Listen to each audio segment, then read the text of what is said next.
I was thinking, what should I show this week in Coffee with Guillem? And then I thought, do you know, I actually met somebody who I learned a lot from talking to him, who you would be interested in hearing. But before I tell you what we spoke and who he is, I need a coffee.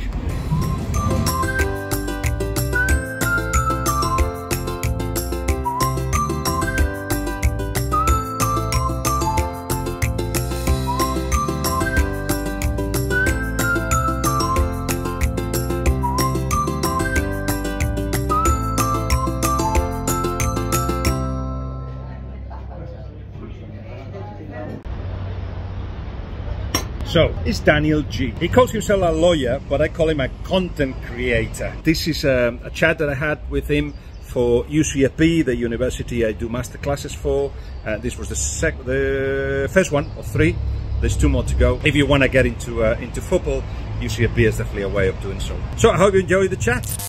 Are we recording? We are recording. Hello, everyone.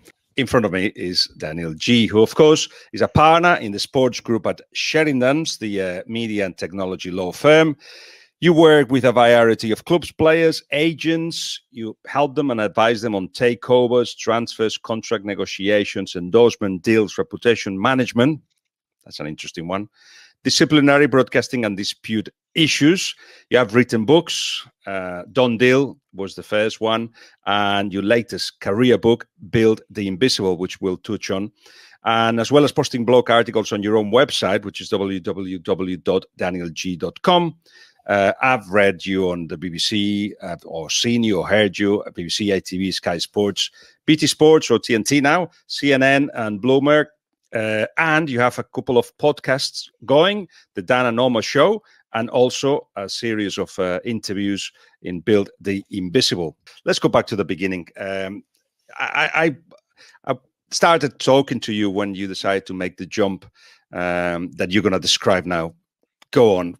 Why did you get into football business, and where were you coming from? You know, I grew up in Liverpool. I was Liverpool Football Club mad. I grew up basically reading the newspapers every day I could. And then in those days, it was the Liverpool Echo and the Daily Post that you all know. But there was only maybe 1 page of football news at the most. Nowadays, obviously, there is infinite content, and, you know, you can never be satisfied by the amount of stuff that you can read, consume, or watch. And my idea at the time was just to try and find something that I could speak and talk and listen to around the football and sports industry. But the long play was, a lot of my family were lawyers. My dad was a lawyer, my uncle is a lawyer, my cousins, my aunties are lawyers. So it felt like an easy starting position, even though probably at the beginning I didn't want to be a lawyer, and I probably wanted to be a football agent, as many people do as well. But I actually then realized that probably I could get the skills from a law degree and the skills from working in lots and lots of different sectors, and slowly but surely build up knowledge, and we can talk about that in due course, about the sports industry, how you go about doing that. I started trying to build a network and relationships by, you know, meeting people, going to conferences, asking for coffees, asking for advice. And slowly but surely, then you develop a bit of a reputation for knowing particular topics. My first topic that I sort of got familiar with, or a small micro reputation with, was third-party ownership, Tevez and Mascherano matters, and FFP around PSG and Man City back in the day when those regulations started. And we're gonna talk about that in due course too. And slowly but surely, then I developed relationships with some of the biggest agents within particular agencies. And luckily, because of my legal training and skills, did a good job for them. And as you know, in the football industry and in the sports industry, if you maintain a good relationship, you develop good trust with them, you get good outcomes. Generally, they come back to you because they, you know, everybody in different ways needs lawyers to be able to help with, usually and unfortunately sometimes, difficult situations. You make it sound so easy. You go for a coffee and you just start working in the business industry, in the football industry. I'm sure it wasn't like that. In fact, I know it wasn't like that. But let's stay there for a little bit. So you don't know anybody, or you know few people. Certainly, you know people in the law business. But didn't you feel like out of your comfort zone? Yeah.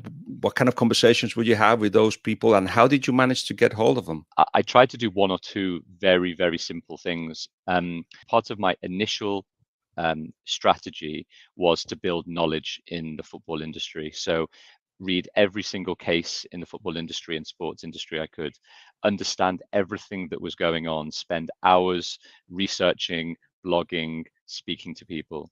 But the way that helped in a lot of different ways is whenever I read an article or a piece of content, and I think it happened for you with you as well. Whenever I read your fantastic work, I would just send the author an email saying, "Thank you very much. I really enjoyed this for this particular reason. I didn't know that, or I didn't know that," without any request for anything as a result. And I know maybe it sounds corny or reactive, but kindness and giving compliments and being positive and being proactive has probably been one of the most important things that I have been able to tune into, especially at the beginning of my career, where in truth, I didn't have anything to offer. And I think then what everybody also sometimes misunderstands is by starting the relationship, you immediately make the request of the other person that is difficult for the other person to do. So a lot of the time when everyone says, "Please, dear Daniel, I really want to be a football lawyer, please give me work experience," it's very difficult for me to be able to do that for all of the usual reasons you can expect. And so one particular area of the book, which I've seen work very well with lots and lots of different people, is what I call how to flip the conversation and how to get to yes. And the idea, which I know that you're familiar with as well, is work out actually what the other person needs and what the other person would find of value. And if you can do that, instead of saying, "Please, can I have work experience if you want to be a sports lawyer," or "Please let me work for your great football agency because I want to be a football agent," you flip the conversation. You've already started having a little bit of a dialogue, and then you say, I don't need to work for you. I don't need you to come. I don't need to come into your office. But how about, because I'm based in France and I speak 3 languages, let me go and do sporting scouting reports on the best up and coming under 18-year-olds. And what I'll try and do is let you know how those conversations go potentially. And if anything comes of it, let me introduce you to their parents or something. Every time the agent will almost certainly say yes. Give a solution to somebody or give an idea which doesn't create a lot of pressure or time for that person, but also incentivizes them to say yes. And they will always say yes. It's always the difficult thing is working out what it is. That's a brilliant piece of advice. While you were talking, I was thinking of the kind of emails I get myself. I'm sure you do too, and you already mentioned some. Tend to be of two kinds. One is give me a bit of advice. I don't know who you are. I don't know what you want to do. I don't know what kind of advice you're after. But it finishes there.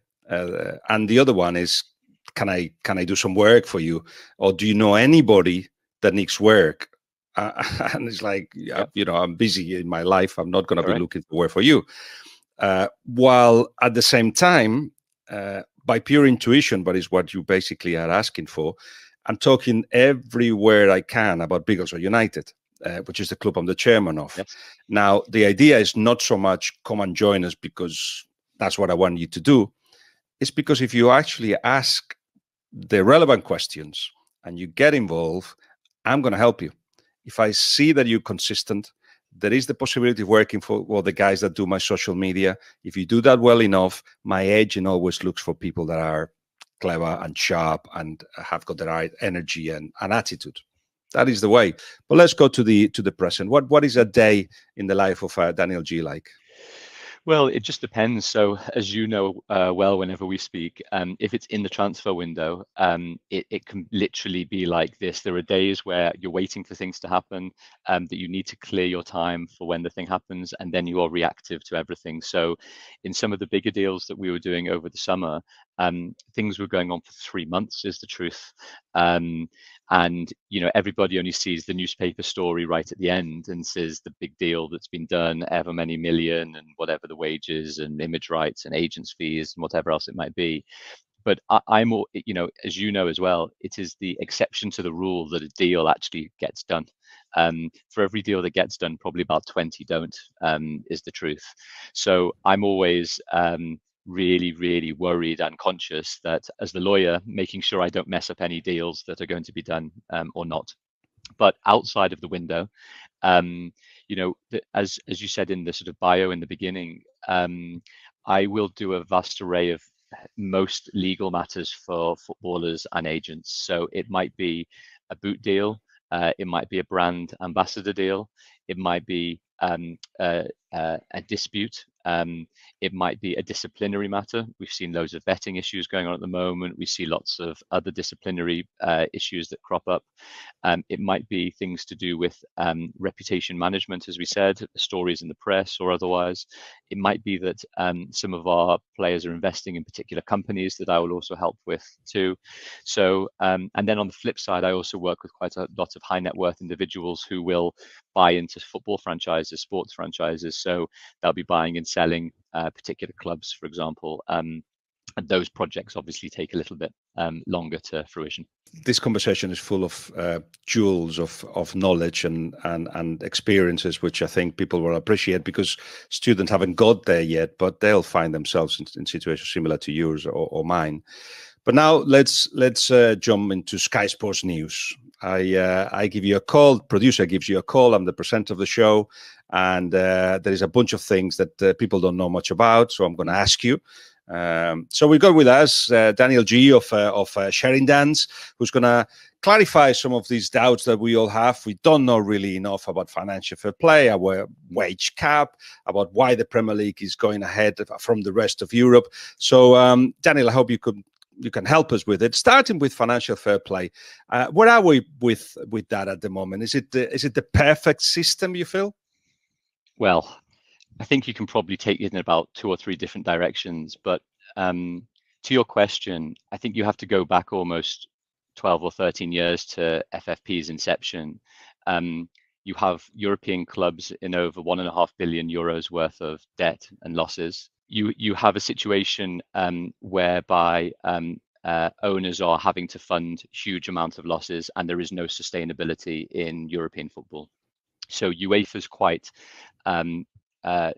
transformative approach was to try and put some type of loss-making prohibitions in place. Now, I always like to differentiate between were those loss-making mechanisms in place for the good of the game? I would say yes, because actually behaviorally we see the trend of huge reductions in losses over a 10-year, 12-year period now in European football. But what you see at the same time, which is the controversial elements, is the likes of Manchester City and PSG and others that look like at different times they may have been in breach of the rules and then not been punished, or not been punished as severely as everyone suggests. So there is always that distinction on whether the aims of the rules have actually fulfilled an important part. I would say yes, but in some instances, some clubs and some owners would say actually the implementation of the sanctions hasn't been as sustainable or as useful as others. Now, the evolution now has come where UEFA don't even call the rules the FFP rules anymore. They're called the sustainability rules, because they would argue there's nothing fair play about that. And exactly as you mentioned, in the last couple of weeks, Steve Parish of Crystal Palace has talked about potential salary caps. And would those salary caps be as a percentage of revenue? Would they be a hard cap as an amount of money? Ultimately, what we are talking about is 2 very specific things. One is, how do we make clubs more sustainable so they're not making huge losses? And the second is actually thinking about competitive balance, which is, how do we ensure that the product, the attractiveness of the product, be that the Premier League or the Champions League, creates uncertainty of outcome, to have fantastic games of football, and to make sure that on any given game you're not sure who's going to win or not. And they are the 2 levers that UEFA and the Premier League are always thinking about, for example. And you made my very convoluted question a very clear answer in people's minds. They know all of a sudden much more than they knew 3 minutes ago.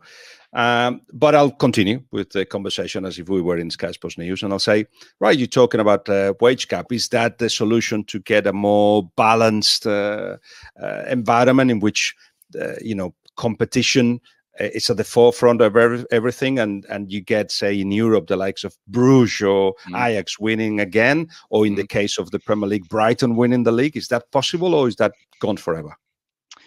Well, I think there is a very, very important question about how you measure competitive balance.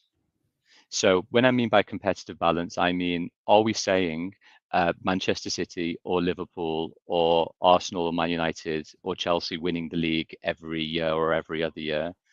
Or are we talking about the fact that on any particular match day, one team might beat another team? Or are we simply saying in a lot of the top 5 leagues, for example, we effectively know that Bayern Munich have got a very good chance of winning the Bundesliga. We know that PSG are almost certainly going to win Liga. We almost certainly know that probably Barca or Real Madrid are going to win the Spanish league as well. La Liga, we got there in the end. The question then becomes, how do you increase the possibility of attractive games on a weekly basis so that in the end the product becomes more interesting for more people, necessarily outside of the fans of those clubs? And one weapon or ability mechanism to use is wage caps, as we've seen in US sport.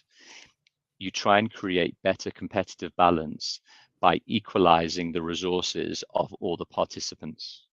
Now, you've still got to ensure that those participants use those resources well. But at the same time, you want to make sure that you don't reduce innovation, you don't stifle incentives to grow revenues or to reduce cost bases. So I always think cost control is only one lever of a bigger idea for how you deal with competitive balance. And as you can see in the Premier League at the moment, some would argue, myself included, competitive balance has increased quite considerably, whereas you would argue in the past, maybe it's only 2 or 3 teams that you would know would get into the Champions League on a regular basis. Now you would say there's a depth of possibly 8 teams, 7, 8 teams that could be challenging for Champions League. And bear in mind as well, Champions League this year is potentially 5 teams, 5 Premier League teams going for those places. So that in itself becomes an interesting competitive balance discussion on a national level, but also on a European level too. I will talk to you for another half an hour, 2 hours. But part of the key of a good conversation is to finish it a little bit too early, which is what we're about to do. So, Daniel, it's been a total pleasure to chat to you. We've learned a lot. I'm sure the students have as well. And I'm glad that this has been recorded to be kept for the online students and for future years, because everything we discussed today will continue to be relevant for years to come. So thank you very much for your time. Thanks, Guillem. That was it. I really always enjoyed talking to Daniel Geey. But that was the end of Coffee with Guillem for this week. Let's see I know what we could do next week. I think you will love it as much as I did. But that's for next week.